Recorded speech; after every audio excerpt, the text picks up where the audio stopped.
Caro presidente, senador Paulo Paim, caros colegas senadores, nosso aniversariante, senador Fleury, que já foi festejado hoje pela manhã. Senador Paim, nós estamos aqui, especialmente nós do Rio Grande do Sul, numa luta, até agora, infrutífera, porque estamos batalhando, os 3 senadores gaúchos, pela aprovação do novo indexador da dívida. A peleia, como nós dizemos lá no Rio Grande, foi enorme.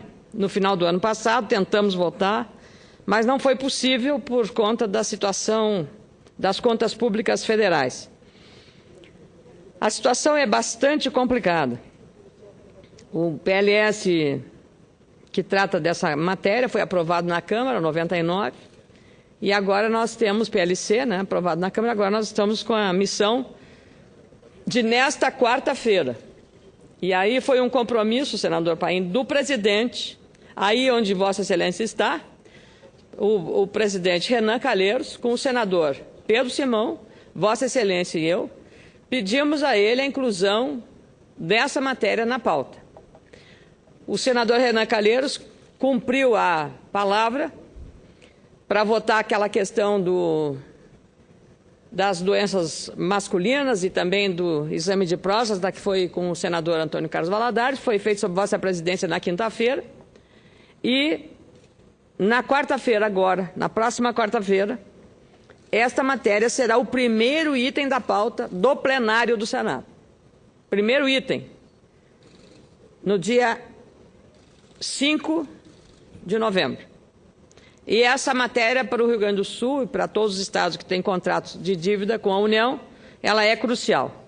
Mas antes disso, amanhã, senador Paim, vai ter na Comissão de Assuntos Econômicos, da qual eu faço parte, Vossa Excelência, penso que também integra a Comissão de Assuntos Econômicos, vai estar discutindo a convalidação dos incentivos fiscais que interessa muito ao Estado de Goiás. Aliás, a senadora Lúcia Vânia é a autora do projeto, o relator é o senador Luiz Henrique. Amanhã na CAI. É o primeiro item da segunda parte da sessão, porque a primeira será destinada à sabatina de autoridade.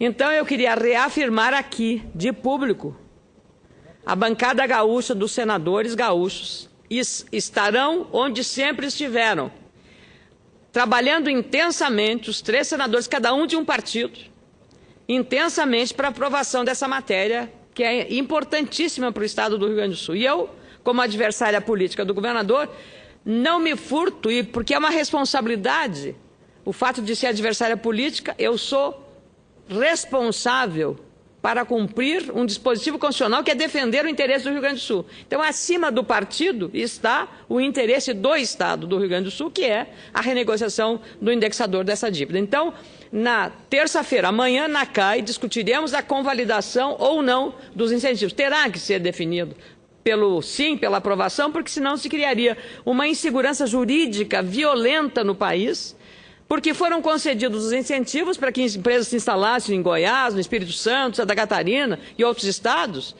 E como ficarão essas empresas que acreditaram na lei e se beneficiaram dela, do incentivo, e agora, de uma hora para outra, teriam que pagar, inclusive retroativo? Não há, digamos, nenhuma condição. É uma manifestação do Supremo e agora o Congresso precisa corrigir para evitar um prejuízo enorme. Todo o investimento está sendo represado no Brasil por conta exatamente de aguardar essa deliberação.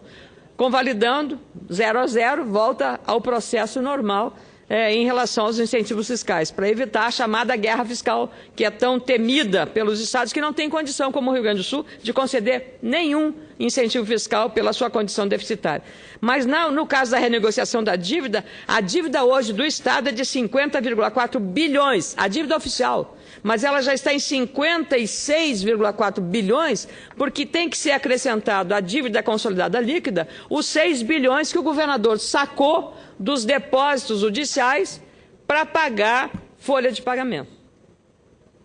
Depósito judicial tem que estar lá imexível, porque se a justiça der uma sentença, os demandantes vão receber e o depósito está lá feito, vão ter que aquele dinheiro ser sacado daquela fonte que é o depósito judicial.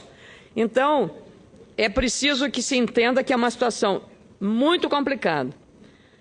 O Rio Grande do Sul é o estado em pior situação. A dívida consolidada líquida, que inclui os precatórios ainda, foi de 2,09, duas vezes e um pouquinho mais, a capacidade em relação, 2 vezes mais que a sua própria receita em 2013. Ela deve 2 vezes mais do que a receita toda do ano. 2 vezes. Então, ela precisa de 2 anos para pagar tudo que deve. 2 anos, senador. Toda a sua receita usada só para pagar a dívida. Além disso, tem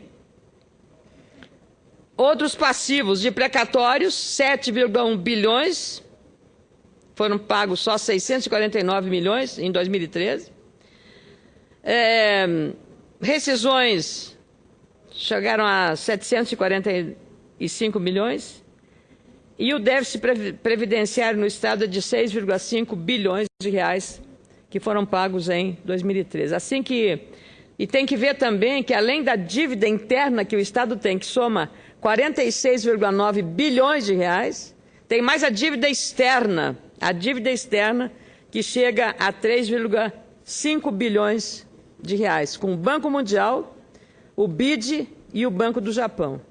Claro que a dívida do Estado com a União representa 93% de toda a dívida. E a dívida externa de 3,5 bilhões é 7% de todo o seu endividamento. Então, amanhã, esperamos que a questão seja definida em caráter definitivo, senador Paim, na Comissão de Assuntos Econômicos, do ponto de vista da convalidação dos incentivos. E na quarta-feira, o plenário desta Casa, com a presença dos senhores governadores, dos prefeitos, também passa.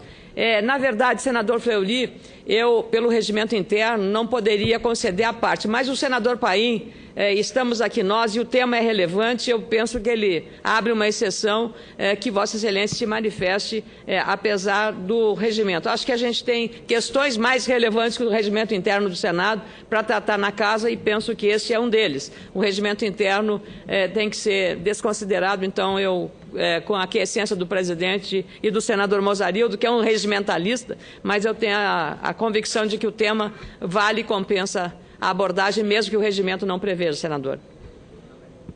Senadora Ana Amélia, eu fiz questão, às vezes, até de quebrar esse protocolo, que eu preciso terminar com isso, né, e nós andarmos certinho, mas eu queria ouvi-la da senhora, que eu vejo que, desde o começo, os pronunciamentos de Vossa Excelência, nesse sentido, são muito firmes.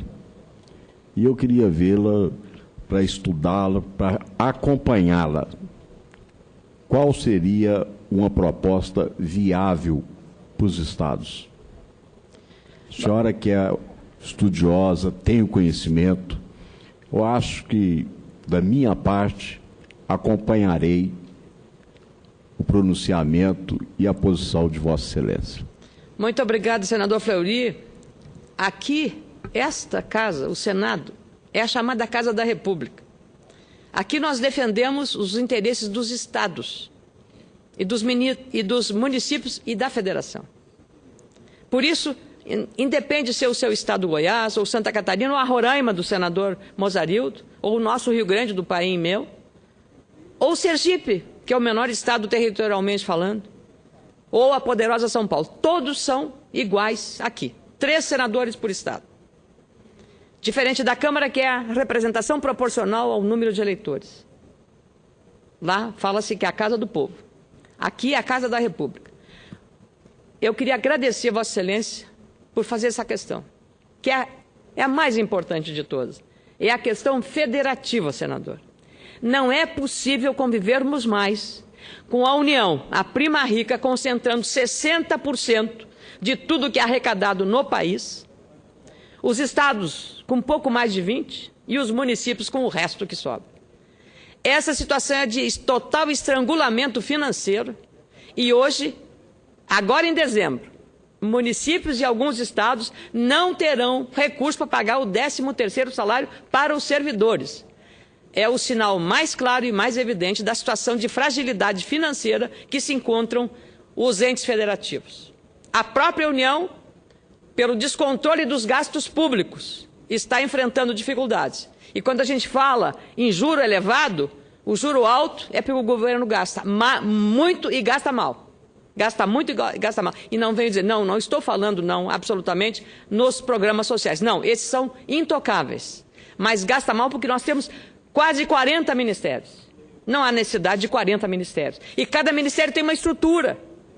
Não há necessidade de tudo isso, senador. Então temos que economizar nas atividades meio, não nas atividades fins.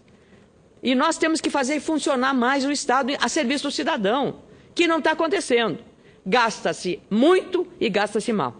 É exatamente essa eficiência administrativa que é preciso que se repense. E esta Casa tem a obrigação de tratar desta repartição mais justa dos recursos arrecadados. Porque não é admissível que a União concentre 60% e o resto fica dividido, compartilhado com os Estados e municípios. De 88 para cá, reduziu-se muito a receita dos Estados e municípios e a União aumentou.